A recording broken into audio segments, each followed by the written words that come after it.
you know, platelet transfusion, yes. Hey, don't do that. I should have had these cats declawed when they were little, but I didn't because I felt it was cruel. But I'm sorry now, and of course they're too old. They're 5 years old. I can't do it now. Anyhow, what I started to tell you was, as I said, I didn't realize that I was the one who knew the least about math at Hawkins School, and I got sent to David Hawkins's workshop, and I'm in David Page's workshop at the University of Illinois. And again, it just opened up worlds and worlds and worlds of. I know she's also apt to chew right through it, but it was an amazing situation, and I spent 8 weeks there, 2 summers in a row, and there was David Page and Bob Davis came from the Syracuse project, and of course there was a lot of talk about David Hawkins. He did not come, but I mean there was a lot of talk about the type of learning that he felt children should be going through, and this was what David Page was interested in having happen with kids, using rods, of course that was my first introduction to geoboards and a lot of other manipulative materials. And I think the distinction that David made in his paper called Messing About is the difference between messing about with materials, which was his way of describing play with rods or with batteries and bulbs, and the difference between messing about and making a mess. Yes, exactly. So that's it isn't. It wasn't. It just wasn't a question of fooling around. Right. It was. It was some purposeful. He must have done something to craft the environment to offer you the opportunity to mess about, but within parameters. Yes. Within parameters. Yes, exactly. And making a mess is just digging in for that fun purpose, but not necessarily with an objective in mind. And so I'm trying to think, you and I talked about maybe batteries and bulbs or electric circuits, as it's now called. That was an ESS program, and now is part of Science and Technology for Children. The STC kits still retain that same unit. You think that was his first? Well, it was the first one we got at Hawkins that we played around with our 4th graders, and then they started, of course, sending us. In fact, I used to have, I don't anymore, I used to have the original manuscript for batteries and bulbs, but and of course I had the whole series of booklets when I first went to the College of Santa Fe, but I gave them to my students when I left, because I knew that they were not, they were out of print, and never crossed my mind that this would be something that could go into an archive, you know, that. Well, it is really interesting when you look back at some of the older materials. ESS, I have all the original teacher's guides to that, and they're very tiny little pamphlets. They require teachers to read, like we talked about. That's sometimes a challenge. It also was a literacy-based program. Yes. And it probably would have been described as early whole language. Yes, exactly. If we think of all the terminology that gets associated with jotting down journaling, which is now in vogue again, jotting down what was happening. Well, the same thing with mathematics and journaling, and as I said, my friend Maria Marolda at Children's Hospital is very strong on having children just talk to you about what is their problem. When the children come in to be tested, she said one of the first things I asked is, you know, what's wrong? What are you having trouble with? And she said, if you're willing to listen, they will really tell you what they're having trouble with and what they don't understand, and then you can devise some very real help for them. So So the interesting, circular pattern that comes from this thinking together today reminds me, I met Kathy Jervis when she had been part of Children's Thinking at Shady Hill. mm-hmm. And that was started, I believe, with Vito Perone, who was part of the North Dakota Study Group. And she brought it to California, and we began Children's Thinking, and it ran for 20 years. Well, I don't know, I can't possibly say it ran completely for 20 years, but at least 10 years in my house. We had a Children's Thinking seminar. Well, I have to tell you, we tried it here, but it didn't work. We just couldn't get people to come. When we tried, when I was at the College of Santa Fe, we tried a Children's Thinking group there, particularly with our student teachers. Mm-hmm. But it just seemed like nobody had the time. Nobody wanted to take the time to pay attention to, yes, to really sit down and think about what it was. We tried to get our student teachers to come in with something that happened in their classroom that they didn't understand, that they as teachers didn't understand, so that we could discuss it and talk about it. And as I said, we called it a Children's Thinking group too, because I remember that clearly going on, and I remember Tony Callett talking about it when he was at Shady Hill, and how helpful it was, and Betsy Sargent, if you know Betsy.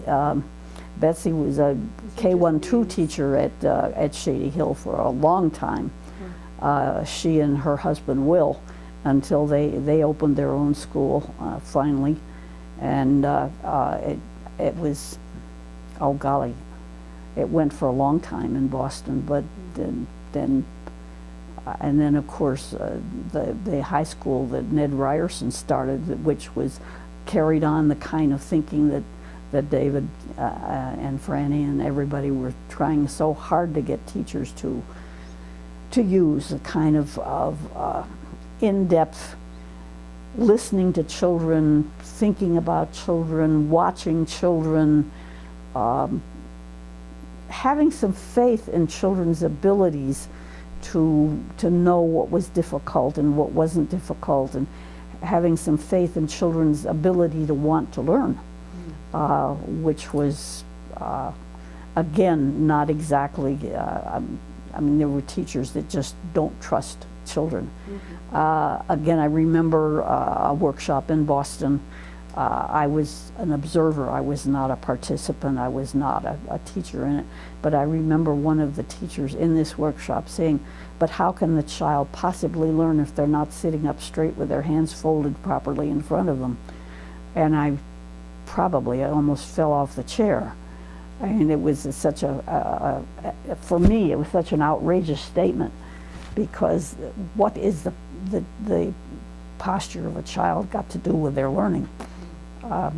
They need the freedom to move about. They need the freedom to think. They need the freedom to try things and see if it works. And if it doesn't work, why doesn't it work? And these were the things that David inculcated into me, and Franny too, is getting children to really think about what it is you want to learn and why, and how, and what would be the best way for you to go about doing these things. And it requires paying attention, and I believe when children are driven and respected. Well, it is respecting children. It's respecting children's ability to want to do these things. Then you get that mutual respect. And of course, we used the Mana course of study at Colorado Academy, and I remember the children thinking this was just the most incredible course they'd ever had. And the funny thing was, it was taught by a Fitzgerald, a Kennedy Fitzgerald, who was at CA at the time. He was at just a teacher there, but he was since head of the lower school and of course a whole bunch of other things, but he was again one of David's strongest supporters, and also used to go up to the center with us frequently, and as I said, those are the kind of things that we look forward to every 2 or 3 weeks, is spending an evening up at David Hawkins's, and it was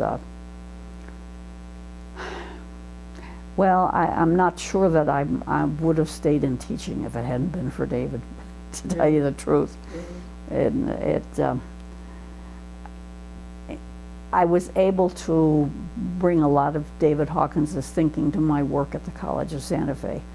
And if I hadn't had the association with him and with Franny and all the other people up at Mountain View, as I said, I don't think I would have stayed in teaching, because it gets demoralizing that you can't do the things that you know are right for kids. And of course, as David said to me one time, you know, you've gone from the sublime to the ridiculous. You've gone from teaching private schools to being out on the reservation teaching Indian kids in Indian schools. And he said, but I said there really wasn't that much difference. You know, we were not a contract school, but I guess you'd call it that, out on the reservation, and we had the freedom to do what we wanted and have the kind of curriculum that we wanted, and our principal had the right to hire and fire and as he wanted, and I had David came down to Haute Villa, where I was teaching 4 or 5 times during the 3 years that I was out at Haute Villa, and led science workshops, not only with the teachers, but taking the children out and having the children show him where to pick up different colored soils to make different colored paints. And I mean, David was a willing learner just as much as he was a teacher. And he had a gentleman from England whose first name was Ron. I don't remember his last name at all, but Ron used to come down with David, and they would, as I said, take the children out on all kinds of excursions around Haute Villa, where they showed David how to plant in dry soil, how to find the place where the water was going to drip so that they would get some moisture in their plants. And it was just an extremely exciting situation to be able to work with this man, and as I said, I'm just not sure I would have stayed at teaching if it hadn't been for David. Well, don't you find the best teachers are also learners? Mm-hmm. Yep. It goes with the territory. Yes, it does. And you need to be receptive to the And the funny thing, I remember, did you know Stan Chu? Well, Stan used to teach at the choir school of St. Thomas Church in New York under Gordon Clem. And of course Stan is Chinese, and Stan used to come down too to Haute Villa. And I remember his saying one time when he was there, when David was there, and they were doing some really interesting things with the children. In fact, they killed a chicken, took the chicken apart, and looking at all the parts of the chicken and whatnot. And I remember Stan saying, I don't know how mainstream children could possibly understand men a course of study. It would take Native American children or children of that variety in order to really understand that particular program. And David thought it was a pretty astute comment too, because it's hard for mainstream children to understand how the Eskimo could leave grandmother out on the ice when she's getting too old. It just isn't part of our culture to do something like that, and yet it's a humane part of that culture and of the Inuits, and so as I said, I really consider from 1966 on, Susan, when I first met David, that it was probably the most exhilarating time of my teaching career. So. Well, that's wonderful to hear, because it certainly gives us such a personal feeling for who he was, and just reading people's quotes in books is never as important to me as first-hand information coming from a professional like you, who's been such an inspirational educator in this community. Well, another interesting little story with David.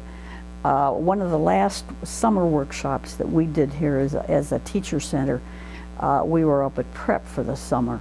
And we were, of course, running our workshop as we wanted people to teach children.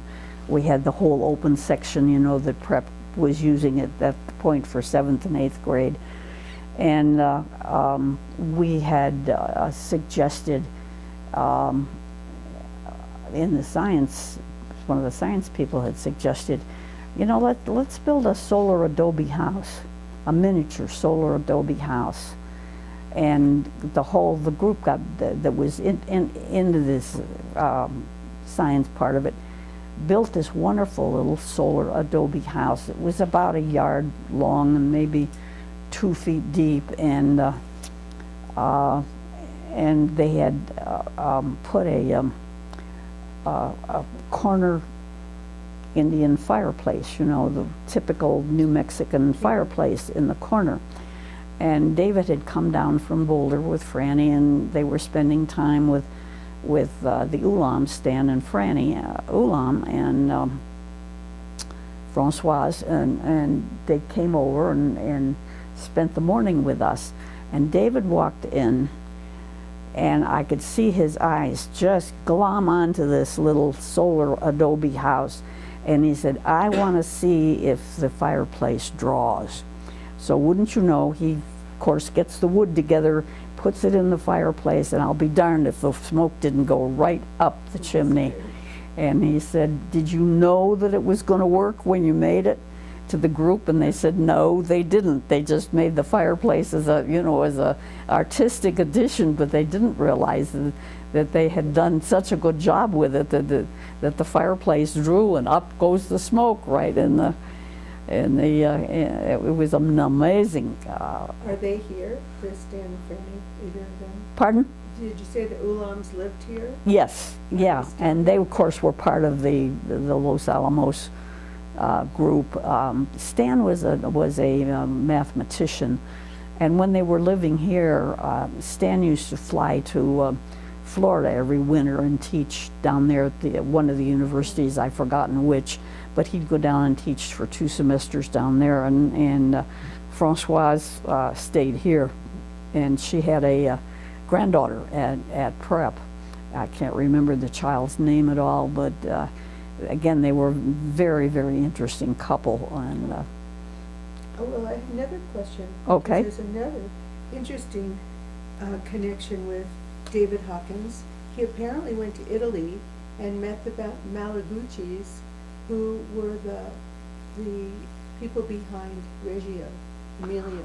that's what I understand. Now, I don't know much about it. Know anything about that connection? No, I didn't. I did know that it happened, but I didn't know, much about it. And of course, it did fit right in with Right, exact. and it sounds like I will bring you a paper that was written by Ellen Hall. Mm-hmm. Dr. Ellen Hall runs the Hawkins Center and the Boulder Journey School.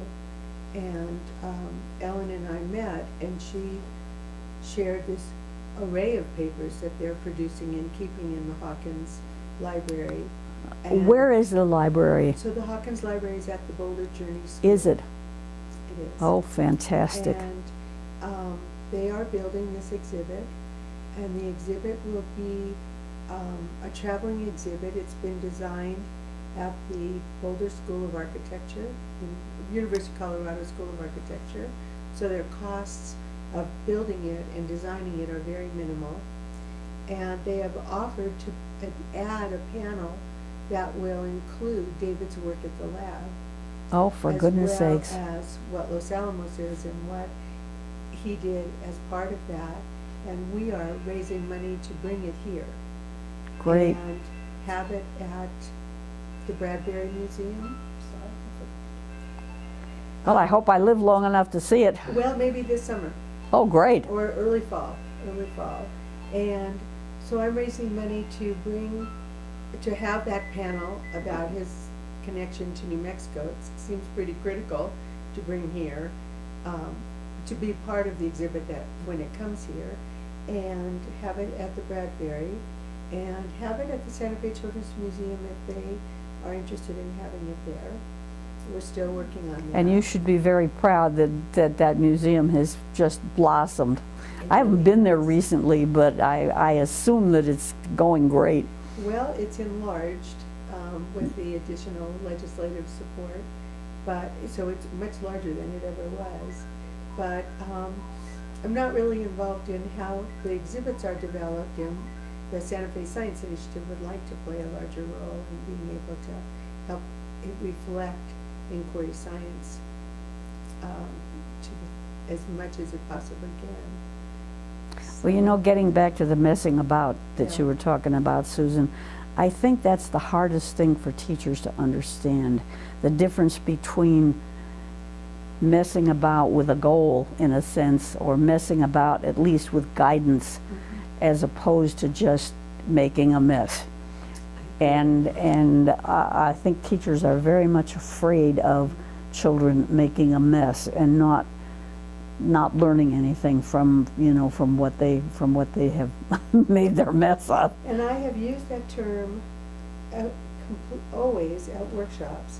In fact, even with a simple thing like wearing goggles, if you're going to do an activity with, remember the old mystery powders, which is the very beginning of chemistry. Yes. And kids need to wear goggles by the time you've moved from water as an indicator with white powders to vinegar as an indicator. And so I make the suggestion that people take out those plastic goggles and let kids wear them for a couple of weeks. Just have them out. Wear them wherever you want. Wear them to write, read, and because by the time you want them to wear them and take instruction, the novelty of wearing those goggles won't be such a huge part of their activity with using water and using vinegar as indicators.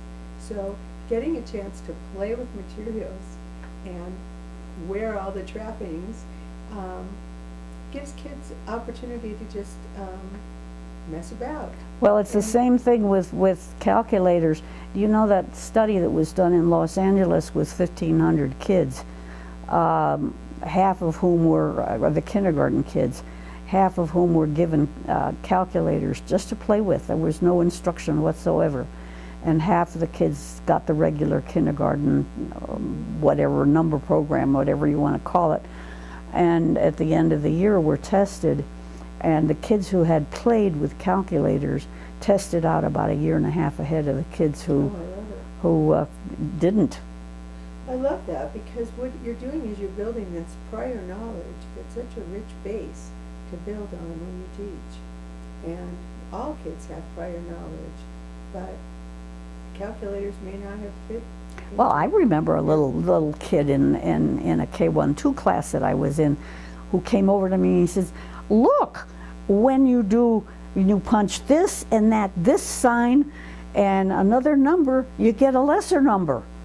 And I thought, my God, 5 years old and he's figuring out what subtraction is without anybody telling him. Exactly. It was great, it was just fantastic. And that frame of reference is built from messing about and not from someone telling them. They have to figure that out. So many things they have to figure out first. Indeed. So The difference between messing about and an objective burdened activity is that the activity is burdened with an objective.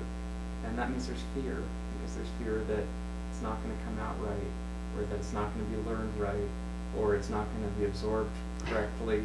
So the testing, and the student is under fear. And I think what we underestimate as a culture is that just the tiniest bit of anxiety really changes, it shifts us out of a learning mode.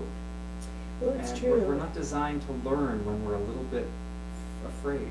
We're designed to get out Yep. of wherever the situation is. And if it's real bad, we're designed to fight. And so the messing about is saying that we're going to learn, and there's nothing you could do wrong right now. Exactly. That's exactly right. Yes. Really true with batteries and bulbs. When you give, we did it with teachers, and we had some physicists along in our classroom because it was some of our board and staff. And what was really interesting was how hard it was for some people not to tell the person next to them How to make do it, that yes. And they were projecting their own frustration or their need to tell them the right way. And some of us were clearly demonstrating, don't share. When it happens, it happens. Just relax. What other way can you try this? Have you ever thought of? And it's such an empowering, it's just such an exciting feeling. Indeed. To discover the way to light that bulb up yourself. You can think of all kinds of artful ways of structuring your questions to help people think differently about what they're trying without telling them how to do it. And I don't think we spend enough time with teachers on the art of questioning or making observations. No, you're right. And when you talked about all the things that I lived in my early years of teaching in the 70s, when education was really ripe for delving into how people learn, I'm really torn with what went wrong.